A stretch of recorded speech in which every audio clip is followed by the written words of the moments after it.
Hello students, this is chapter 1, The Living World, of class 11th. Here are the topics of this chapter: Introduction, what is living, diversity in the living world, taxonomic categories, and taxonomical aids. So let us introduce this chapter. The life is full of amazing diversity of living organisms. मतलब जो हमारी life होती है वो different living organism से बनी हुई है.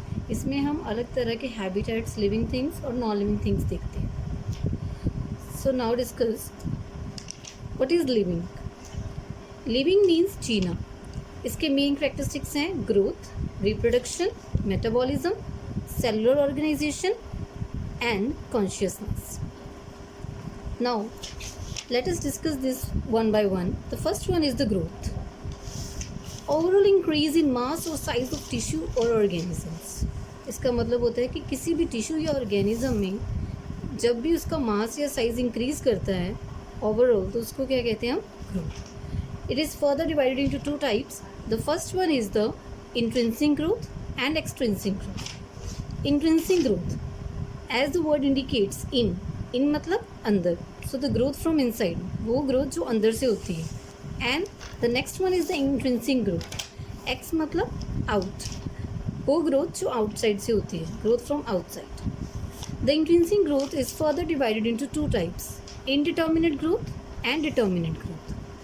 Indeterminate, it means which we cannot determine. It is also known as unlimited growth and it occurs in plants only.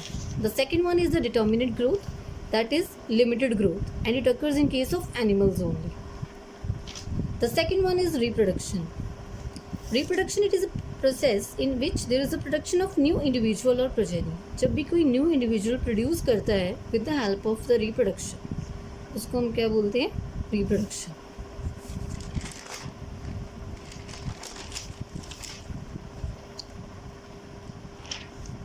It occurs in case of the unicellular और multicellular organisms.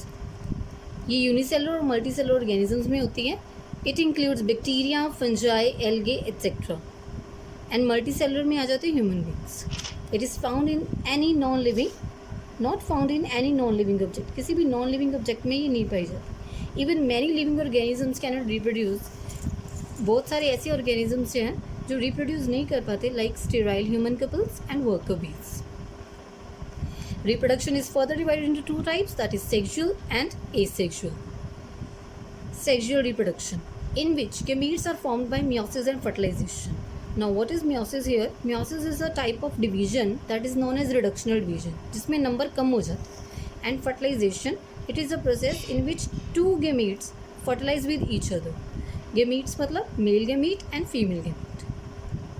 Asexual reproduction, in which there is no fertilization or gametic fusion involved, जिसमें ना तो fertilisation होती है और ना ही gametic fusion होती है. सो फिर वो करते कैसे reproduction? So here are the different methods by which they reproduce. The first one is the by asexual spores. Asexual spores में क्या होता है कि वो स्पोर्स की फॉर्मेशन करके रिप्रोड्यूस करते हैं, जैसे कि एल्गे और फंजाई में होता है. Second one is the by budding in yeast और hydra. Third one by fragmentation. Fragmentation is related to the fragments. Fragments मतलब पार्ट्स इन एल्गे और fungi. Fourth one by regeneration. Regeneration में क्या होता है, जो लोस्ट पार्ट होता है बॉडी का वो दोबारा रीजनरेट होता है, रिपेयर होता है. फॉर एग्जाम्पल प्लेनेरिया में, स्टारफिश में और लिजर्ड्स में. The third one is the metabolism. The sum total of all the chemical reactions occurring in our body, मतलब हमारी बॉडी में जितने भी सारे केमिकल रिएक्शंस हो रहे हैं, that includes a metabolism. It is exhibited by unicellular as well as multicellular organisms.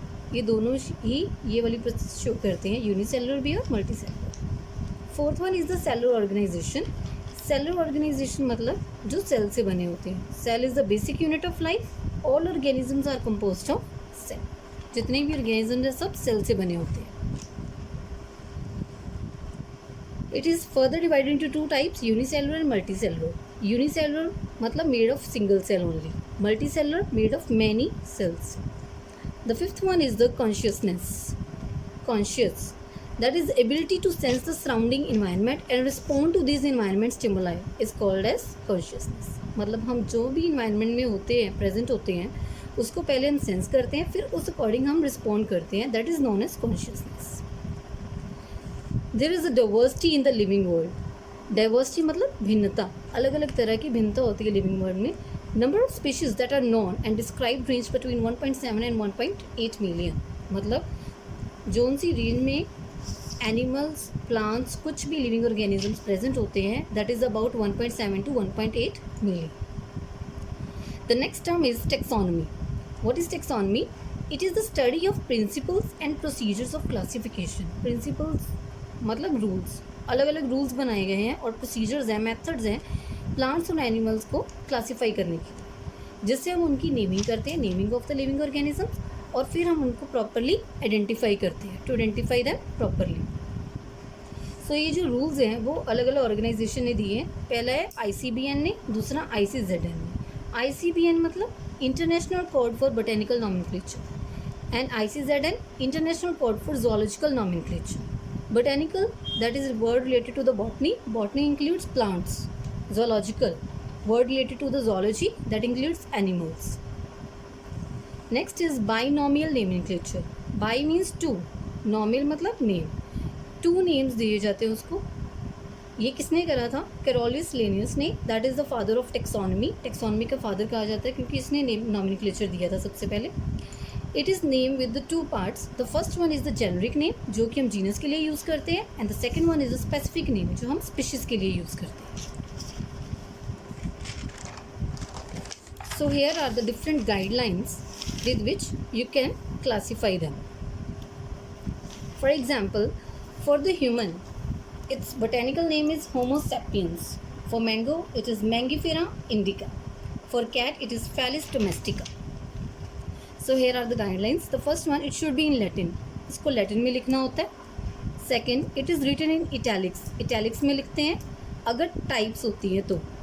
And underlined. और underline करते हैं अगर वो hand written है, इसलिए हम इसको underline करते हैं. Genus name starts with the capital. Genus का जो नेम है, जैसे कि होमो है, इसको हमने कैपिटल से स्टार्ट करा है. And species name starts with the small letters. जो स्पीशी का नेम है वो स्मॉल लेटर से स्टार्ट करते हैं. सेपियंस का small S. Name should be short, precise and easy to pronounce. जो नेम होता है वो छोटा होना चाहिए, एक्यूरेट होना चाहिए और ईजी होना चाहिए प्रोनाउंस करने के लिए. The next one is the taxonomical hierarchy.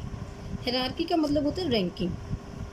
इसको हमने इस अकॉर्डिंग लगाया है कि similarities down the group decreases करते हैं और डिफरेंसेस अपवर्ड इंक्रीज़ करते हैं.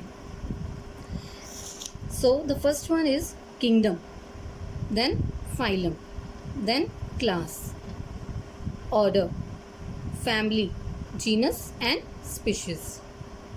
किंगडम जो होती है वो हाईएस्ट कैटेगरी है. It includes plantae and animalia. Phylum, और डिवीजन भी कहते हैं इसको, belongs to the different classes, अलग अलग क्लासेस को बिलोंग करती है. Class, it includes related orders, जो भी उसके साथ ऑर्डर्स रिलेट करते हैं. Order, group of few similar characters, कुछ करेक्टर्स इसमें सिमिलर होते हैं. Family, group of related genera लेकिन लेस सिमिलैरिटीज़, सिमिलैरिटीज़ नीचे आते आते कम हो रही है. Genus, group of closely related species. Species, group of similar organisms. जितने भी सिमिलर ऑर्गेनिजम्स हैं वो सारे स्पीशीज़ में आ जाते हैं. अब अकॉर्डिंग टू द एग्जाम्पल्स देखें. सो the first one is kingdom. Kingdom में आते हैं प्लांटे और एनिमेलिया. फाइलम में आते हैं Pisces, amphibian, reptilian, Aves, mammals. जैसे कि फ्रॉग के लिए एम्फीबियन वर्ड यूज़ होता है, स्नेक्स रेप्टाइल्स के लिए रेप्टिलियन वर्ड, बर्ड्स के लिए एव्स और ह्यूमन बींग्स के लिए मैमल्स. क्लास, कार्निवोरा और प्राइमेट्स. कार्निवोरा में आ जाते हैं कैट्स वगैरह, प्राइमेट्स में आ जाते हैं dog. Order, Felidae, Carnivora. Family, Panthera, Felidae. Genus, Panthera. Species, Panthera लियो, Panthera pardus, Panthera tigris. Panthera इसमें क्या है? जीनस. लियो, पार्डस, टिग्रिस ये सब क्या है? स्पीशीज. सो जो स्पीशीज होती हैं वो ग्रुप होते हैं सिमिलर ऑर्गेनिजम्स की. इसको याद करने के लिए एक ऑर्डर होता है, that is KPC of GS. KPC that is kingdom, phylum, class, of order, family, GS, genus, species. You can easily learn this order by this method. Next topic is taxonomical aids.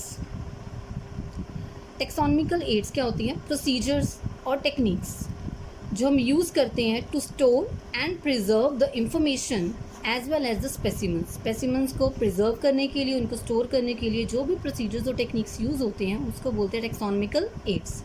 So the first aid is herbarium. Herbarium क्या होता है? Store house होता है of collected plant specimens, जिसमें हम store करके रखते हैं. स्टेप्स क्या हैं उसके? कलेक्टेड, सबसे पहले हम इसको कलेक्ट करते हैं, फिर ड्राई करते हैं, सुखाते हैं, देन प्रेस करते हैं, देन प्रिजर्व्ड ऑन शीट्स के ऊपर प्रिजर्व करके रखते हैं, और फिर इसको हम अरेंज करते हैं सिस्टमेटिकली. जब हम अरेंज करते हैं तो हम उसमें इन सब चीज़ों को इंक्लूड करते हैं. The first one, date, place of collection क्या है, टेक्सोनॉमिकल हायरार्की मतलब उसका kingdom, phylum, class, order, genus, species क्या है, वो सब भी इसमें इंक्लूड हो जाता है. The second one is the botanical garden. For example NBRI Lucknow में है जो, and second one IBG Indian botanical garden, that is in Howrah. Collection of living plant species for identification and reference. जो लिविंग प्लांट स्पीशीज होती है उनको collect करते हैं ताकि हम उनको आइडेंटिफाई कर पाए एंड उनको रेफरेंस दे सकें. Then museum, collection of plants and animal specimens for study and reference. Museum में उनको प्रिजर्व करके रखा जाता है. जोलॉजिकल पार्क्स, जूलॉजिकल पार्क्स में क्या होता है? जो वाइल्ड एनिमल्स होते हैं उनको एक प्रोटेक्टेड इन्वायरमेंट प्रोवाइड करा जाता है, जो भी उनको ज़रूरत होती है टू स्टडी देयर बिहेवियर, उनका बिहेवियर कैसा है और उनकी फूड हैबिट्स कैसी है. The last one is the keys, that is analytical in nature. Analytical मतलब जिसको हम एनालाइज कर सकते हैं टू आइडेंटिफाई प्लांट्स और एनिमल्स, ताकि हम प्लांट्स और एनिमल्स को आइडेंटिफाई कर पाए प्रॉपरली. उसके लिए अलग अलग मेथड्स है. पहला मोनोग्राफ बना के रखते हैं, मैनुअल्स बना के रखते हैं, फ्लोरा बनाते हैं और कैटलॉग. मोनोग्राफ में क्या होता है कि हम रिकॉर्ड करते हैं कि वो डॉक्यूमेंटेशन करके रखते हैं, उनकी डॉक्यूमेंट वाइज उनको अरेंज करके रखते हैं. उसमें एक फैमिली और जेंडर आता है एक टाइम पे. मैनुअल्स पर्टिकुलर एरिया होता है, फैमिली, जीनस, स्पीशीज़ के अकॉर्डिंग अरेंज करा जाता है. फ्लोरा का वैसे मतलब होता है प्लांट्स, मतलब प्लांट्स का हैबिटेट देखा जाता है कि वो कौन से हैबिटेट में रहते हैं. And the catalogue to record descriptions, उनकी डिस्क्रिप्शंस मतलब डिस्क्राइब करा होता है कि वो किस कैटेगरी को बिलोंग करते हैं.